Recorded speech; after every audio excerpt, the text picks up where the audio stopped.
Okay. Hi, everyone, and welcome to one more webinar as part of the Innovation and Precision Eye Health webinar series. Today, together with my colleagues from the Department of Ophthalmology at the National University of Singapore, Dr. Daniel Tay and Dr. Nadia Mittal, we're very happy and privileged to have with us Professor Hans van der Steen to give us a talk about visual information processing and stability and flexibility when it comes to this topic. So I will introduce Prof. Hans first. He was a full professor in neuroscience at Erasmus MC Rotterdam until the year 2021, holding the chair in visual information processing endowed by Royal Dutch Visio. He trained in neurophysiology at Utrecht University, completed his PhD in Rotterdam under Prof. Han Collywing, and pursued international research at University College London and the National Eye Institute in USA. His research focuses on oculomotor and vestibular physiology, driven by the principle eye movements are the motor system that sees the world. He has led a research team and has co-published over 120 research papers and book chapters. Prof. Hans works and uses advanced eye tracking technologies to diagnose and monitor visual and neurological disorders. His contributions include early detection of cerebral visual pathologies, research on vestibular dysfunction in adults, age-related and neurodegenerative changes in eye movement control, and the development of methods to study visual development in infants, including premature children. So, Prof. Hans, it's really a pleasure to have you with us today. We look forward to your talk, and at the end of this talk, we will have 20 minutes where we will exchange in questions and discussions. So that's why I encourage our participants who have joined us today, feel free to ask questions and make sure to write them down in the Q&A section below so we can have a entertaining discussion at the end of this webinar. So Prof. Hans, thanks again for joining us, and please, the stage is yours. Yeah, Nadia, thank you. I will share the screen.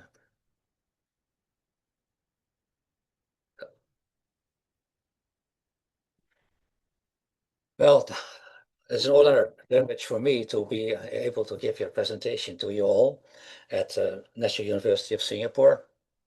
I'm here in Utrecht, and so on long distance I will give my webinar to you.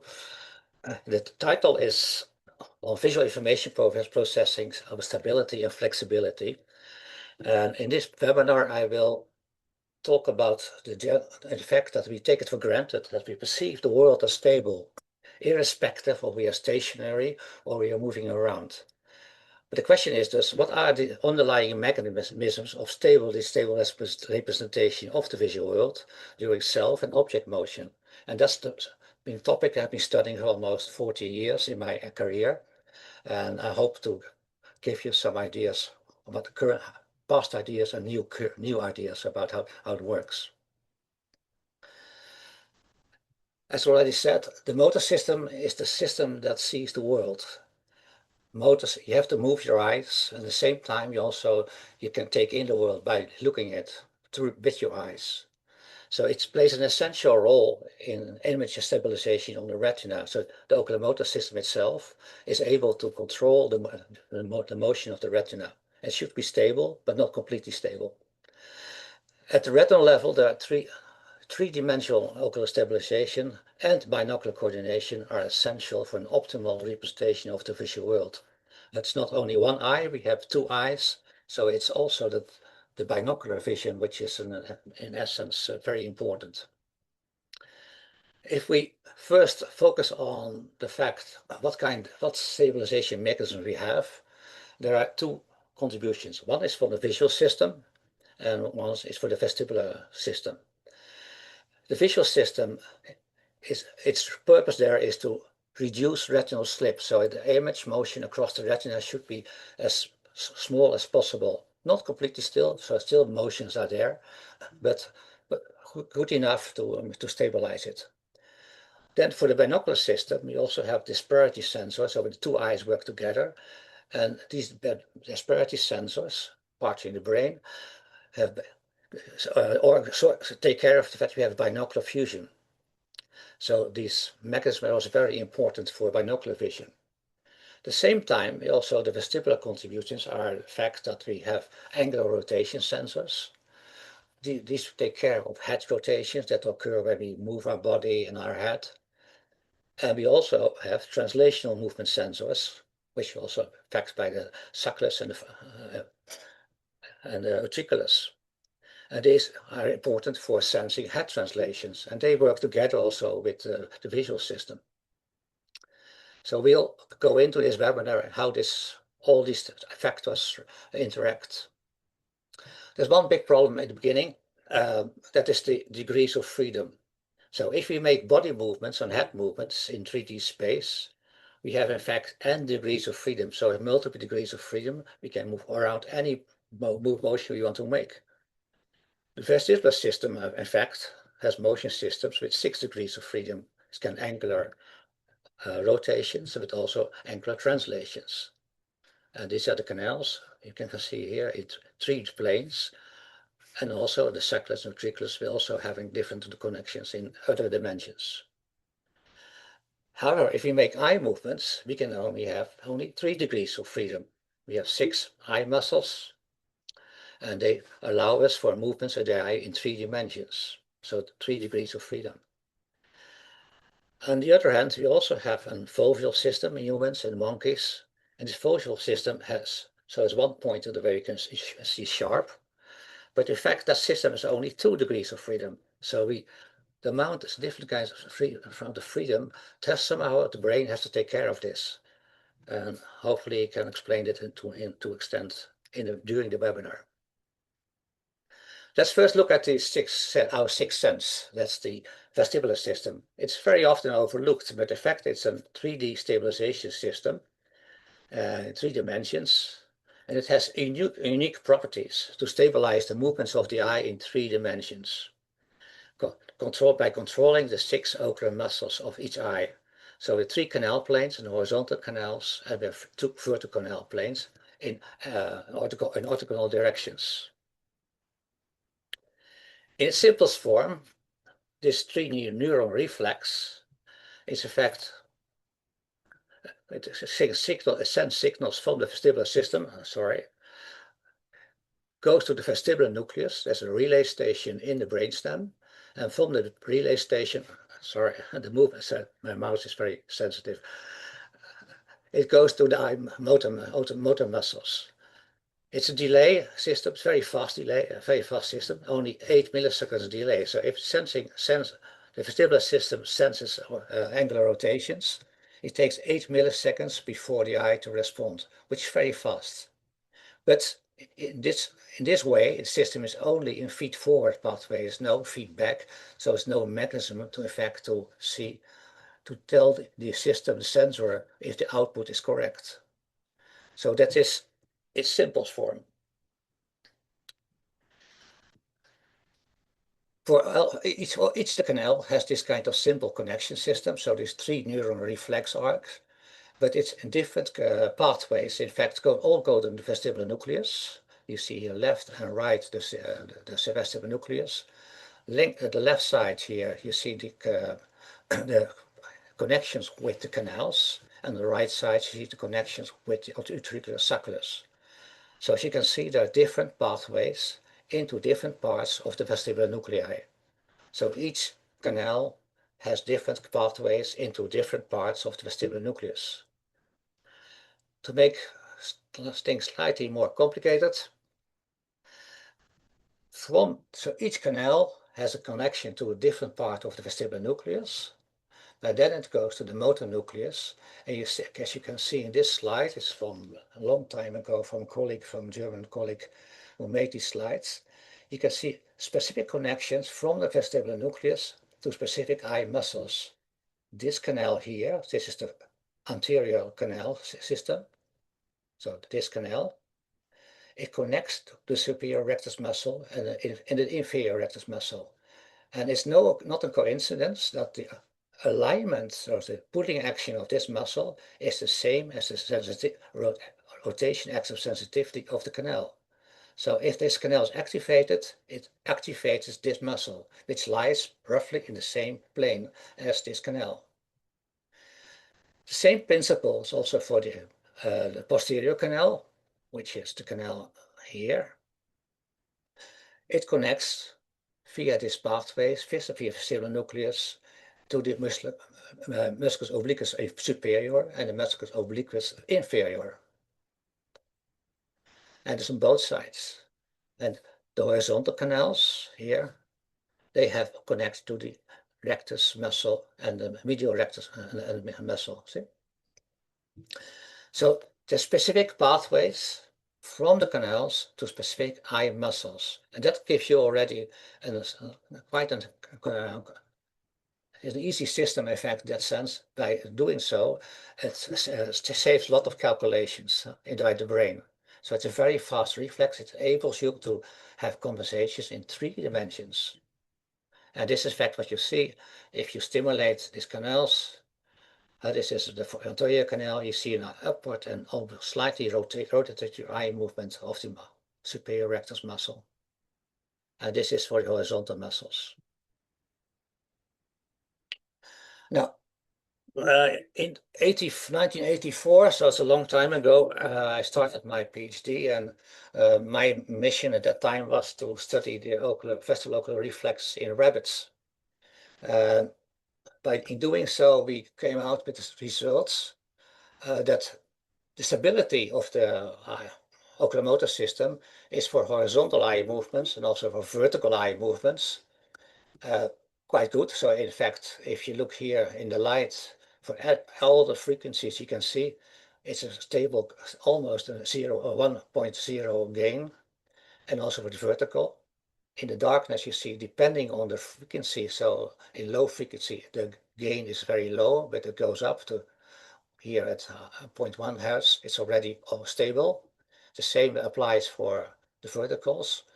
But you look at the torsional eye movement, so around the visual axis, there the gain is always at the most 0.6. So the stability of the reflexes in 3 dimensions is not in every plane the same. In torsion, it's always less than in the other planes. And this applies not only for rabbits, but also for monkeys, for humans, in fact for every species we have tested. So it's a general principle. So torsional movements are not so well stabilized as the other planes of motion.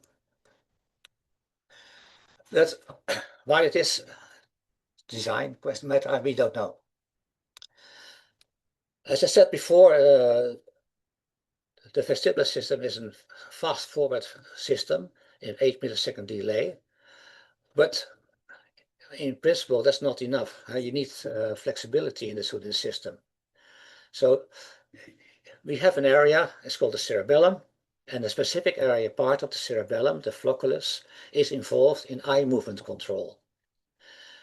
In fact, what it does, it takes in information from the vestibular system, here via the green pathways here, goes in mossy fiber pathways into the cerebellum and in flocculus. But there's also a visual information system here, like climbing fibers. They also go here into the system. And they end here at the cell bodies of what's called the Purkinje cells. And Purkinje cells are the very kind trees in the cerebellum, and they take in a lot of information, about 100,000 mossy fibers, and here on the synapses here in the Purkinje cell, and one single climbing fiber also ends on the cell body. So input from this mossy fiber system is multiple, but 100,000 signals can go through it. But a single climbing fiber can also, in fact, inhibit and affect the whole output of this Purkinje cell. And the Purkinje cell sends its output back to the vestibular nucleus.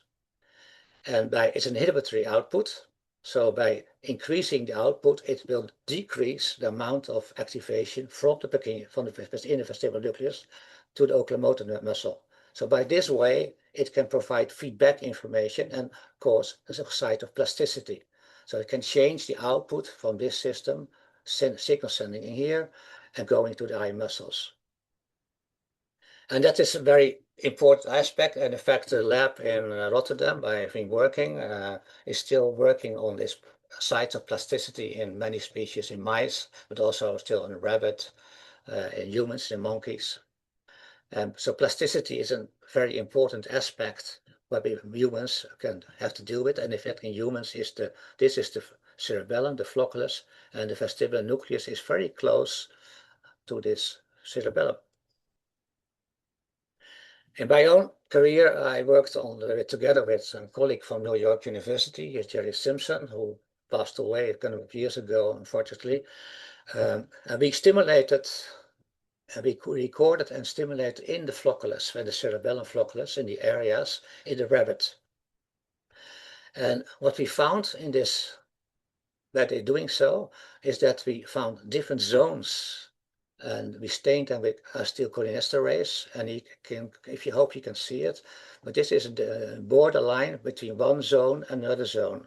And here you see the lesion sites that we made with the electrodes after we recorded from. And this is the electrode in one zone, this in the other zone. And what happens now is that if you move the electrode from in this zone, you can, for instance, you get this type of eye movements. So eye movements that reflect again this the organization from canal to eye muscle, and also apparently in the flocculus there's one zone that can influence that pathway. But if you move your electrodes a few microns apart across the border here, this zone, then you suddenly will find eye movements that are horizontally directed. So then you have different muscles activated. So this way also the flocculus cerebellum is directly connected to the same pathways as the canals, different canals, and also the different eye muscles. So there's plasticity, and of course it helps you, of course, to optimize your stabilization reflex. But things also can go wrong, and of course peripheral vestibular disorders, there are many, and they cause very often, most of the time in fact, I must say, visual instability. Sometimes, not always, it's directly recognized as that the vestibular system is involved.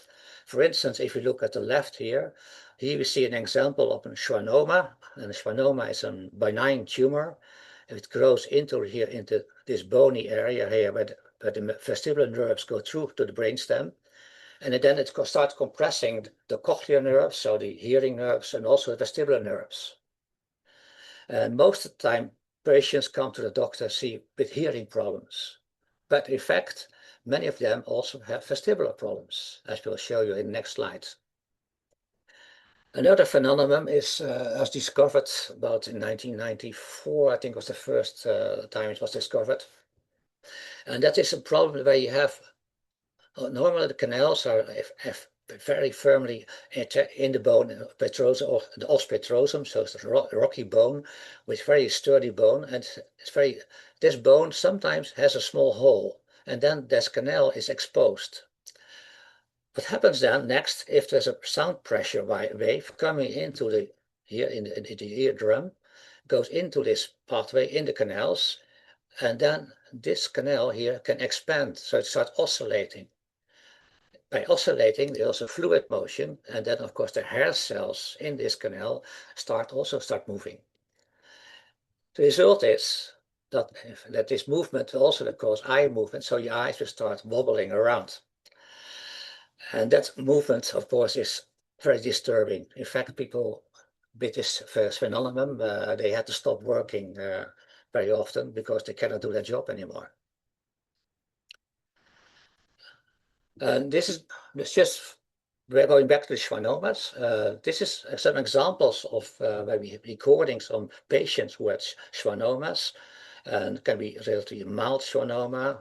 But on the right end 3, this patient here had a very big schwannoma. It was shortly before surgery because this clearly has to be taken out, otherwise it starts damaging the brainstem. And if you look at the eye movements, this is, so we we put them on this big platform. So that is why we have patients there on this platform. And we can, with the platform, we can oscillate them in any direction we want. We did that in horizontal, in vertical, in torsional directions. So whole body motions, in light and in darkness. And particularly in darkness, you can see this is, and you look at, so yeah, the T stands for torsion, the V for vertical, and H for horizontal movements. So if you look particularly at the torsion movement, you see an enormous amount of torsional instabilities here occurring. And also, you already in the light in this patient, he also has an horizontal nystagmus, even in the light. So these patients have not been operated before yet. They were very pronounced instabilities in their eye movements. The interesting thing is that we also have tested, but I will show you the data, but we also have tested patients who had been operated. And then in the end, these kind of instabilities largely disappear. So apparently, if you remove the tumor, but also by doing so, you also damage the nerve. So in fact, you have only unilateral vestibular organs left. They become more stable, in fact, on this patient who were not being operated. And that's, of course, well, of course, it has to do also with the cerebellum, who can, in fact, induce plasticity again. So it's a nice example of the ability of where patients can recover to some extent. But this is apparently a situation where there's very rough signals are not stable, sometimes compressed, and apparently people cannot adapt to this situation. Sorry. This is this patient we tested from. He was a patient from Switzerland, and he was sent to our lab before operation in Johns Hopkins. This patient had a large part of this is the right anterior superior canal, and you see the bone overlying this canal here is missing. So any sound here can escape. It's kind of escape window for pressures at this situation here. What happens to these patients if they walk up the stairs, for instance, or if they start running? What happens is that any sound, for instance, first this, any sound will result in eye movements. So whenever they move, of something you hear is big sound, I will stop the sound, they will have oscillatory eye movements, which is very disturbing. And also if they walk up the stairs, for instance, they have this, you see this oscillation here in horizontal, vertical, and torsional movements. And in fact, if you count the frequency of this oscillation, it's exactly the heartbeat. So in fact, their only heartbeat makes it happen that their eyes start oscillating. So if they make more effort, it gets worse. So the only way to operate this system, what has been done in Johns Hopkins by some people, is to in fact to put some artificial bone overlying this superior canal. And it's very easy to miss these kind of oscillations, because if you don't record the three-dimensional eye movements, you will not see it. And also a clinician like an ENT doctor will not see this kind of movements, but mostly the horizontal is not so affected. It's mostly the superior canal which is affected. So these are some examples of the vestibular patients. Let's move to the fact what the binocular stabilization makes them. So more visual systems in disparity sensors. We have to I think we have to realize that again the visual system and the vestibular system work together also on binocular vision. And in fact, the disparity sensors, which are visual, and also the vestibular systems like the translational movement sensors, like the otoliths and sacculus, they are very closely linked. In fact, special for a species like us, with foveate species with fovea. So we have developed stereopsis, also monkeys have done that, so even more. With 3D sensitive visual cortical areas, V4, so there are disparity sensitive neurons in the brain. in V4 with different tuning curves for different disparities. But we also have translational vestibular ocular reflexes. And that means that also depending on the viewing distance, our reactions, our stabilization is really different. But that also depends, as I said, completely with viewing distance, so also binocular vision. So foveal vision plays an important role here, but also vertex movements and also stereopsis. So it's a complex system, a relatively new system, which enables that monkey on the previous slide, if he jumps from one tree to another, he doesn't fall out. So it's really a very advanced system. But realize it works closely together with the visual system. So this is the disparity tuning curves, the disparity neurons. If you look at the tree and this officer here, they fall on different parts of the retina. These are typical slides you can see in any textbook.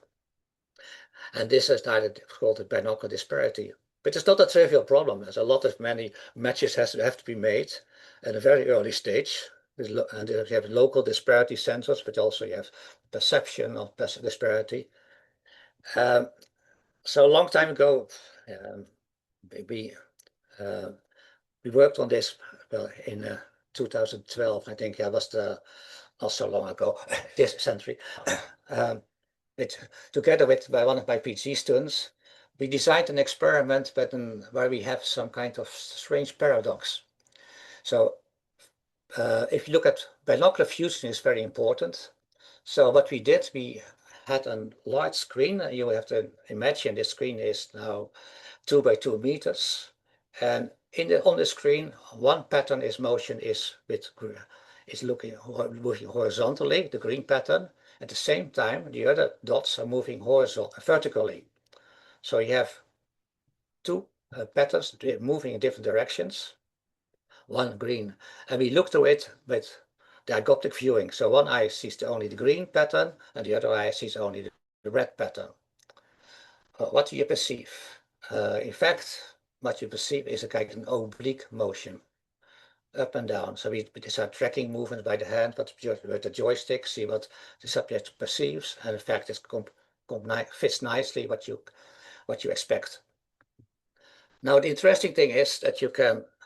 So this is fusion. So these patterns can be fused. So the amplitude is very small, so within the fusional range. Now, what do you expect what the eyes were doing? And I cannot get you for an answer, but I will show it to you. I have to show it to you. But in fact, due to the fact that you have binocular fusion, and if you move in these two patterns in different directions, and one eye sees the other one pattern, the other eye sees the other pattern, each eye will track its own pattern. So the horizontal movements here for one eye, here the green pattern, and you have vertical movements for the other eye. This only works, of course, as long as the amplitude is not too big, still the fusional range. So it's kind of that each eye is trying to track its own, enabled in order to maintain this fusion pattern. And we repeated the experiment with what's so-called anti-correlated dots. These are dots, in fact, these patterns cannot be fused, but they lead to the same perception. So people perceive an oblique motion, but without the fusional mechanism. And now what happens is the eyes will track in the oblique motion. Whereas with the fused patterns here, the correlated dots, then you have completely opposite orthogonal movement direction. So the eyes can move to some extent in different direction in order to maintain the fusion aspect. This was some time ago. So at that time, the conclusion was that you use so binocular and monocular information in order to maintain fusion. And it means that also that this process is already at an early stage of binocular visual information processing, even before perception. So eye of origin information is used, in fact, to minimize retinal errors. Those were the conclusions we made at that time. I think they're still valid. So what about the translational system? So I said it's a new system. and parallel development of photovision, verges, and stereopsis. And the idea is, initially, and that was advocated by quite a number of people, Dora Angelaki, Fred Miles, Claudio Bezantini, Joe Diemer, Grange, Larry Snyder, Mike King, Jerry Page, all these people from my generation, or maybe even younger even. In fact, what they said is this is an automated reflex. So the TVR, so it's the translation of reflex, scales with viewing distance. It is proportional to vergence angle. It depends on gaze direction, and it's focal and rather full field vestibular process. The main thing here from take-home message here is that these people say, okay, this is an automated reflex, so it's kind of system that works automatically. Question is that true? So you can have an alternative hypothesis, so that the VRR gain is modulated, is generated by an eye position mechanism in the direct VRR pathway, but also by context or goal-specific cognitive mechanisms. These are mediated not at the low level, but by the cerebral cortex and by the cerebellum. So you get the influence effect, what's happening here. And in order to test this hypothesis, we did some experiments. Mike King here, also this, we tested this with this machine here. So what we did, we put the subjects on here on this platform. He was wearing scleral search coils. These are magnetic search coils. It's still the golden standard. And this is magnetic field. And we translated the subjects left to right. Frequency 0.5, 1, and 2 hertz. These are whole body motions, linear motions. And we had visual targets at different viewing distances. So this is top view, nearby, far away. Same time, we repeated the same experiment, now with red and green goggles, so dioptric viewing. So one eye sees the green, and the other eye sees this. And that creates a virtual target at different viewing distances. So the eye has to verge in order to the same verges angle as you see here, but in this case, target is still far away.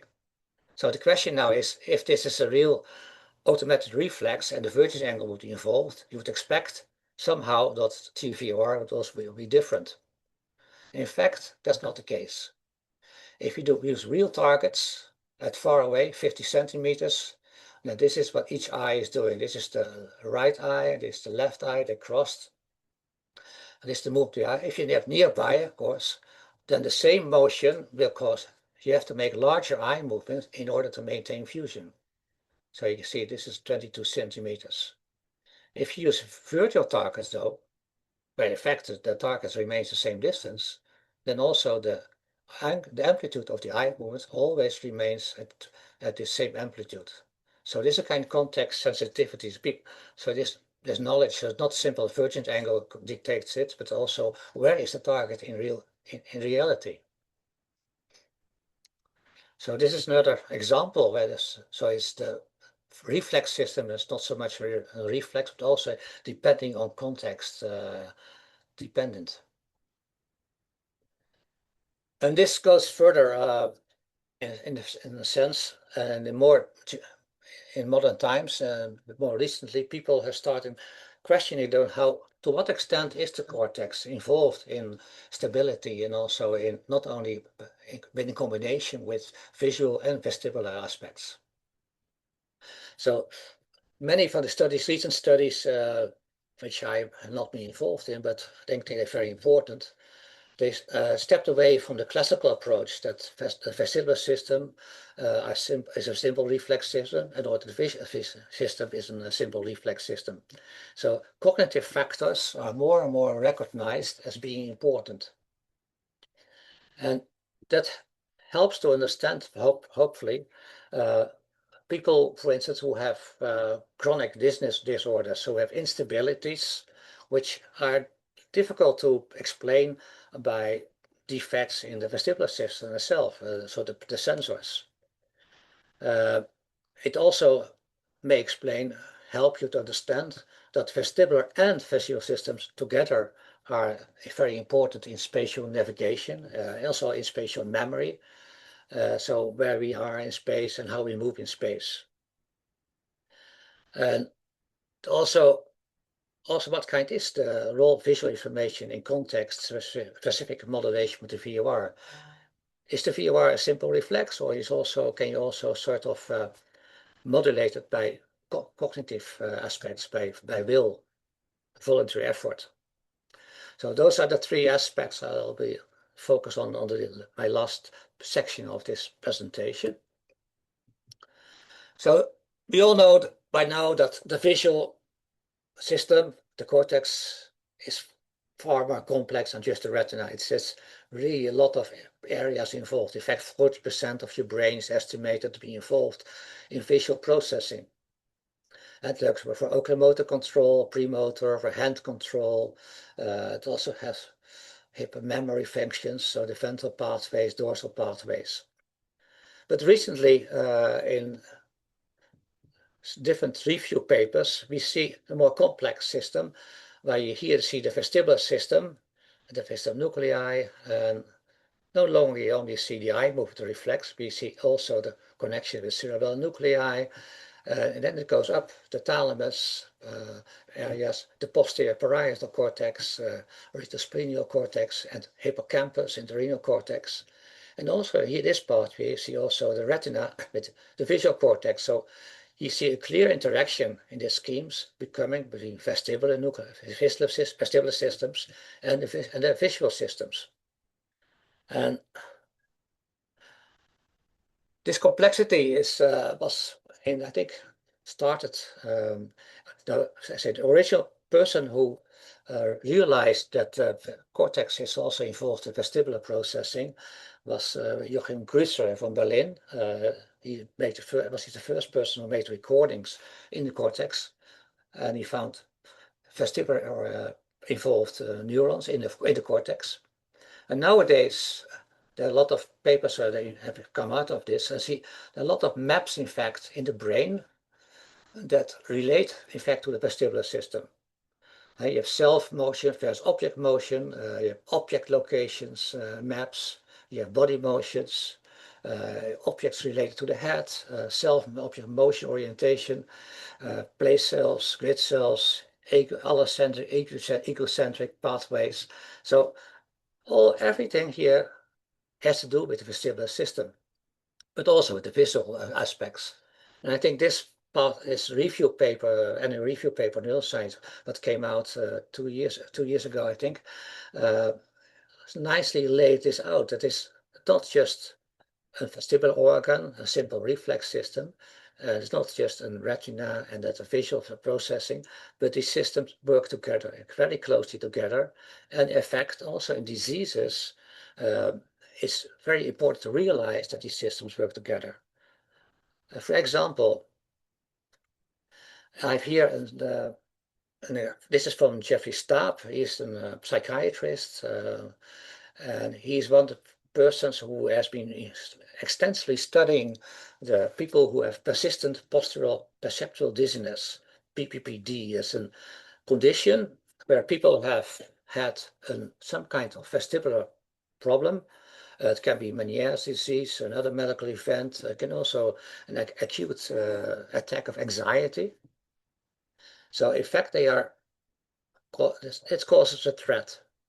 And this threat, in fact, that they have an acute adaptation in the brain, so that they perceive perception of increased motion, and they have different kind of strategies, and so they will also become more visual somatosensory dependent. So in fact, what they do, in fact, they become more in the visual dependent and then of the vestibular dependency. So in fact, what they develop, there are two outcomes. Some people they recover by behavioral therapies, but other people, they have a very chronic situation of misperception of motion. And I've been a volunteer for a Dutch organization which people with dizziness disorders, and I've seen a lot of patients also who had this condition. And in fact, what they end up from people able to walk, be very active, have to use real support, mobility support in order to come around. And then what happens, in fact, is they go from mobility, they go to a static situation. So in fact, at any time they have to move, they sense danger, and they become, in fact, they sort of freeze in that situation, and they are very difficult for them to walk, and so it's very disabling. They cannot work anymore. That's the kind. So it affects the whole life. So they become visual dependent and also very vulnerable to disorienting visual stimuli. So in a supermarket, for instance, in a crowded environment, they cannot move around. So this goes on for this chronic situation. And so it's very difficult also to, in fact, to treat those patients.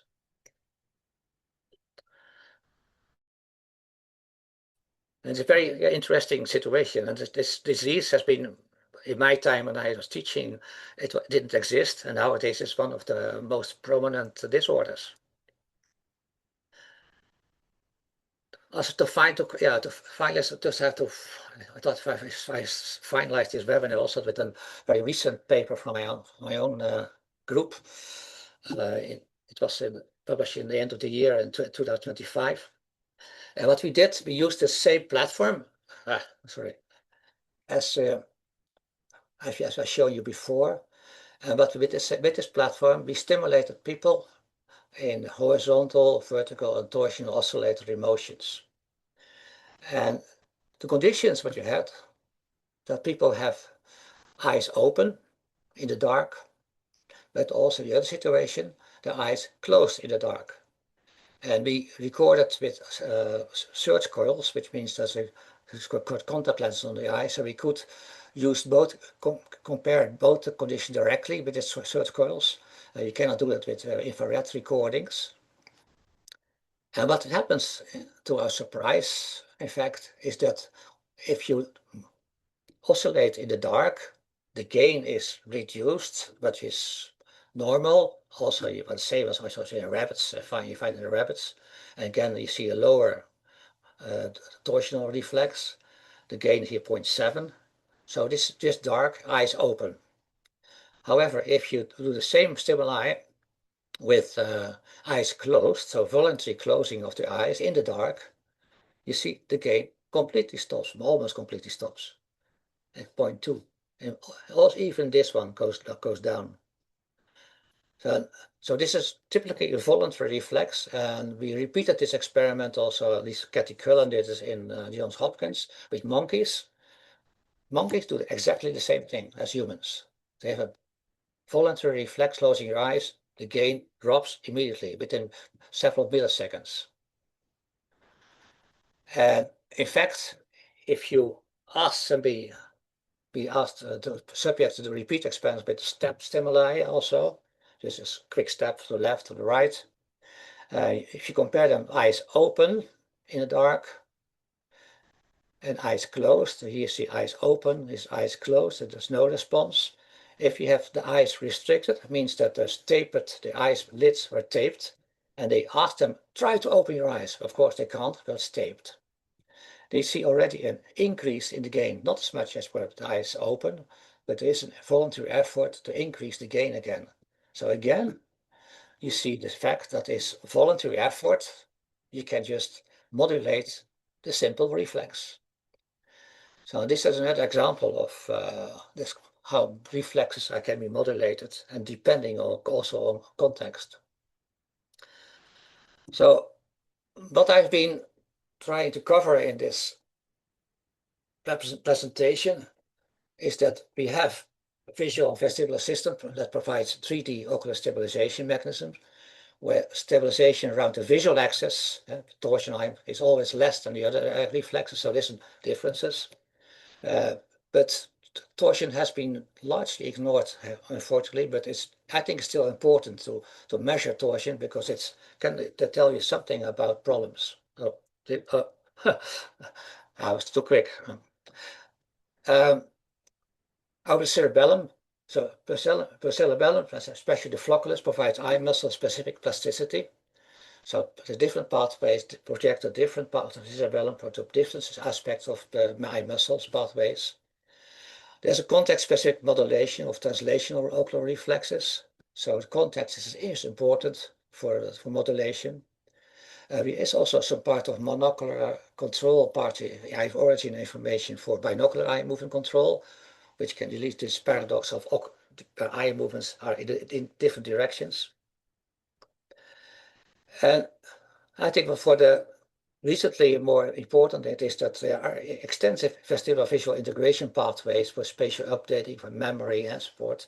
And these leads, I think they need more into investigation, not by me, but by others. Cognitive factors play an important role in perceptual dizziness. That might hopefully that will lead to a sort of treatment, also in what kind of therapy whatever may be. And there is a context-specific modulation to VOR. So always keep in mind that the VOR is not a simple reflex, but can be modulated by context. And by this, I will conclude my presentation. I thank you for your attention. This is the picture was taken in January before we went on to Australia and New Zealand. But we loved to be there and visit the University of Singapore, and we still love it. Good memories. Thank you.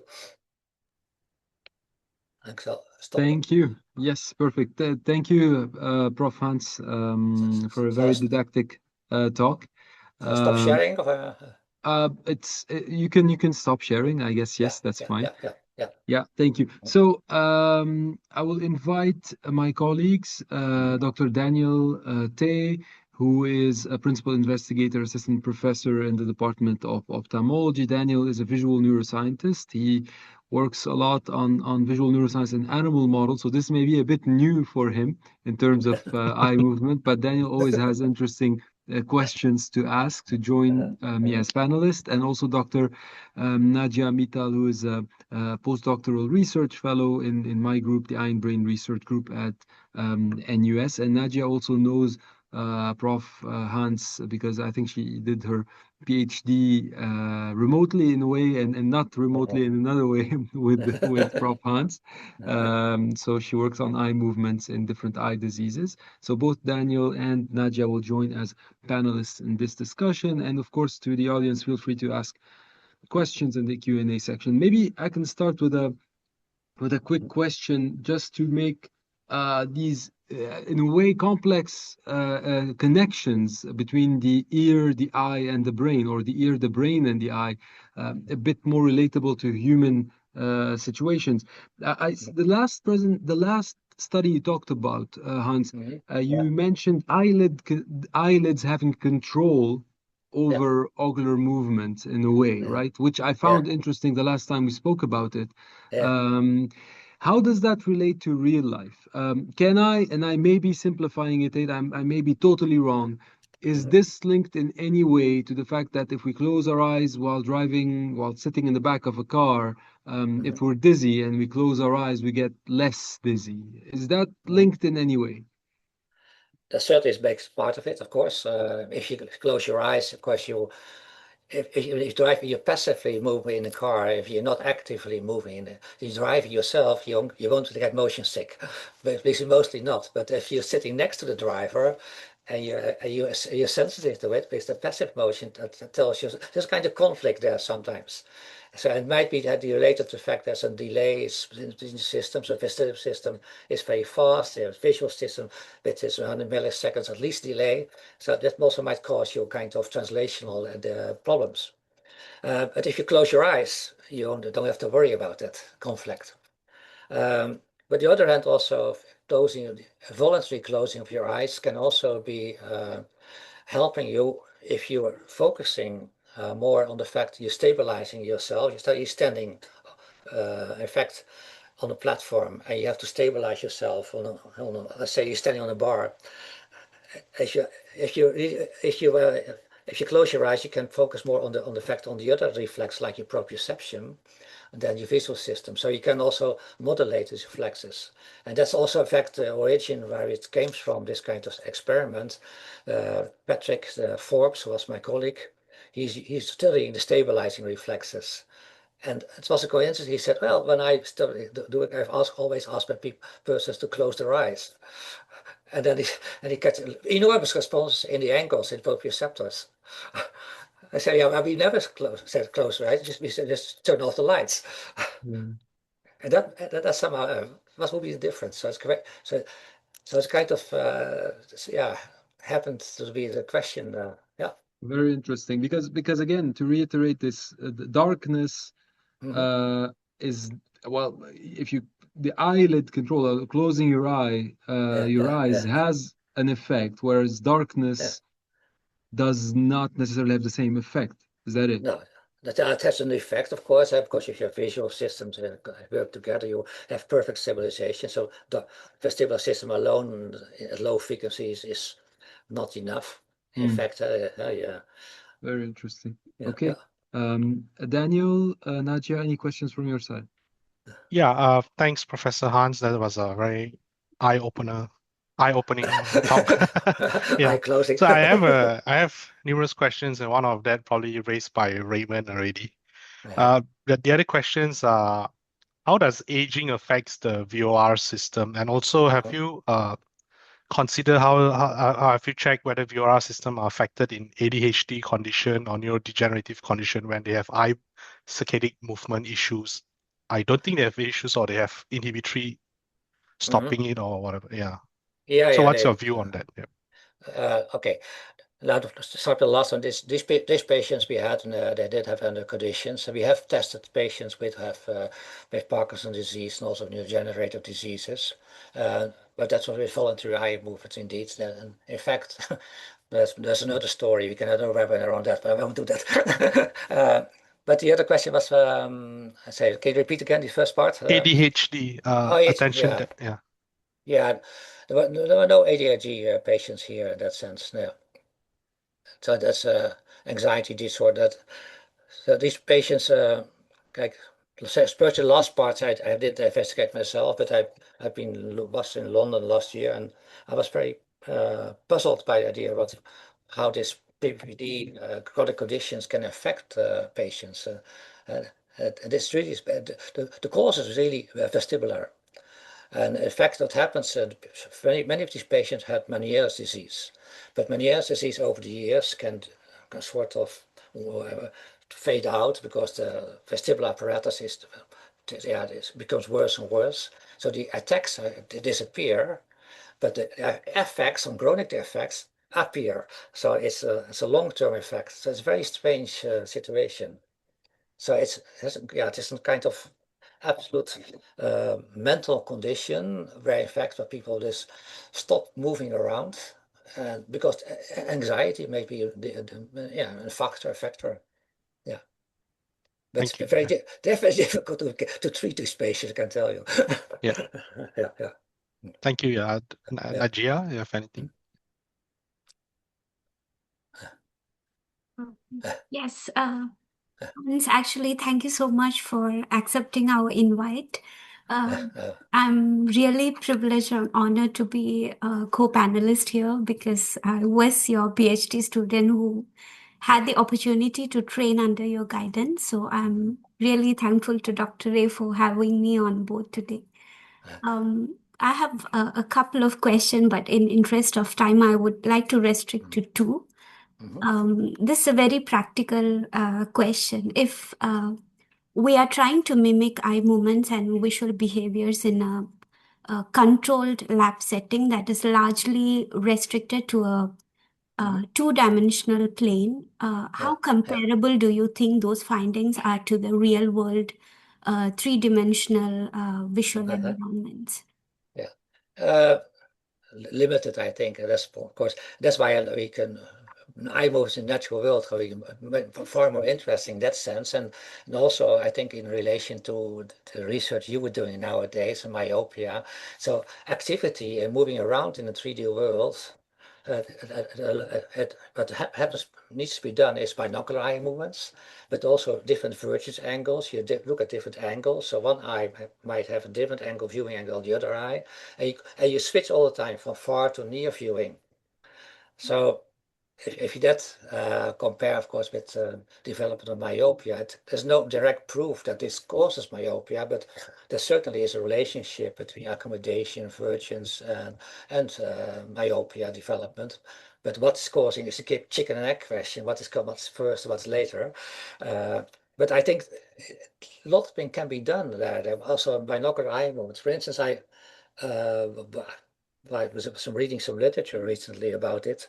So apparently there's also an accommodation lag. So in myopia patients, for instance, so it takes more time for them to accommodate, but also the vergence angles might be affected. Has that been studied, or is that a topic of interest for being studied? And you know that? I see. I'm putting the question back to you. So that's why I think it will be very interesting to study in as natural environment as possible, with different viewing distances, real targets, and see how people react and have myopia patient or being a myopia patient different. Eye movement binocular eye properties, for instance, than healthy controls. Okay. I have one more question. Yeah. You described eye movements as the motor system that sees the world, which is a fascinating perspective. My question is, how do you see AI-driven eye tracking platforms shaping future real-time clinical decision-making in neurology and ophthalmology? Oh, that's a good question. I think AI can help, but AI is also, of course, the input from AI is coming from humans in that sense. So the information is being collected, and also it's just stored in computer systems, and also it can help to generate answers. But I still think that AI is not the general solution to everything.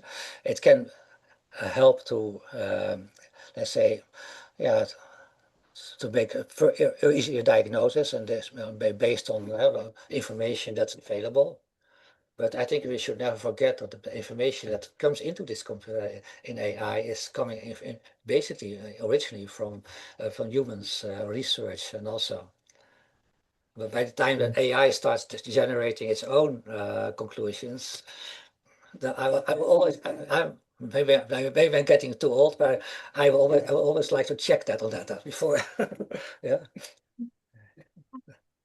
So you always be critical. That's, I think, also for researchers' mind, you have to be critical of everything, also what other people say.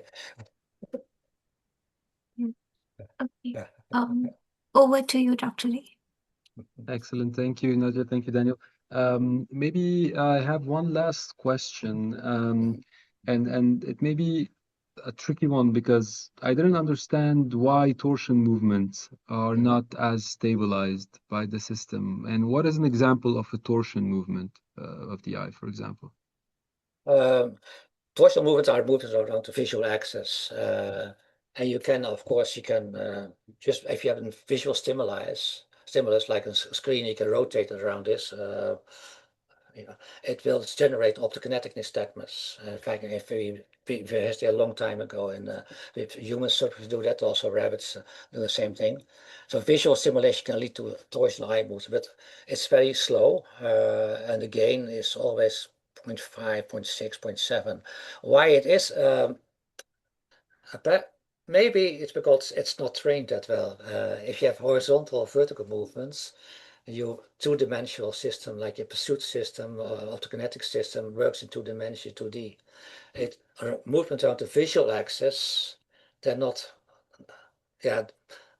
connected directly, so there's no pathway can train that effectively. Apparently, that's the only explanation I can give you. But and also, of course, maybe in addition, if humans, of course, use foveal vision, if you rotate here, the retinal slip around in the foveal area is not that much. the peripheries will be. So there's not, I see. But because most torsion movements are associated with also other ocular movements. Correct me if I'm wrong, Prof Hans. Going down the stairs requires a torsion movement to be able to navigate, right? That's why. Yeah, if you look nearby and down, you have a vertical component, but also torsional component. Right. Because not many people realize that the eyes actually can rotate as well. And so that's interesting. So it's predominantly because the image doesn't really necessarily move away from the fovea or the cerebroid because of at least in Okay. But Excellent. on the other hand, rabbits don't have a fovea, and still they also have a lower torsion. Interesting. Well, yeah, then there's more to learn about it. Okay. Excellent. Okay. I think that's it. We have to conclude our webinar. We're running out of time. So again, thanks a lot, Prof Hans, for joining us and accepting our invitation to take part in our webinar series. And thanks again to Daniel, to Nadia for the excellent question and being very valuable panelists. And so just like to remind all our participants that you can follow us on LinkedIn or on Instagram, or you can check out previous webinars and this webinar on our channel on YouTube. And thanks again to everyone for attending this webinar, and stay tuned for the next webinar sessions. And thanks again, Prof Hans, and I look forward to seeing you again. Yeah. Thank you all, and all to you panel, and also all the participants who were. I could not see them all, I think, but it was a pleasure to do this give this webinar, and I hope it was useful for you. Okay. Thank you so much. Thank you, Hans. Thank you. Okay. Bye bye.